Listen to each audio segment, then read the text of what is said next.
ஆண்டவராய் இயேசு கிறிஸ்துவின் நாமத்துக்கு மேன்மை உண்டாவதாக. கர்த்தருடைய வார்த்தை இப்படியே சொல்லுகிறது. மார்க்கு எழுதின சுவிசேஷம் 1 அதிகாரம் வசனம் 34.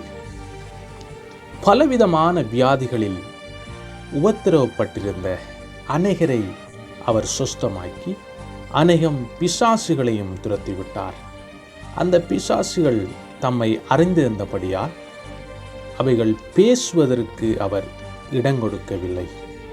அவர் அதிகாலையில் இருட்டோடு எழுந்து புறப்பட்டு வனாந்தரமான ஒரு இடத்திற்கு போய் அங்கே ஜெபம் பண்ணினார் என்பதை கர்த்தருடைய வார்த்தை பதிவு செய்கிறது.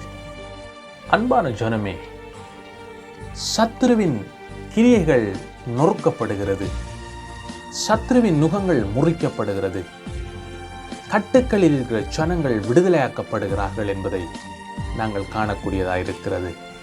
எங்களுடைய ஆண்டவராய் இயேசு கிறிஸ்து அவர் எங்களை சுகப்படுத்துகிறவர். அவரை பின்பற்றுகிற ஜனங்களை அவர் சொஸ்தமாக்குறவராயிருக்கிறார்.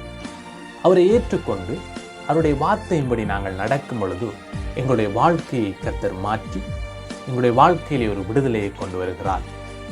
ஆண்டவராய் இயேசு கிறிஸ்து உங்களை ஆசீர்வதிப்பாராக. God bless you.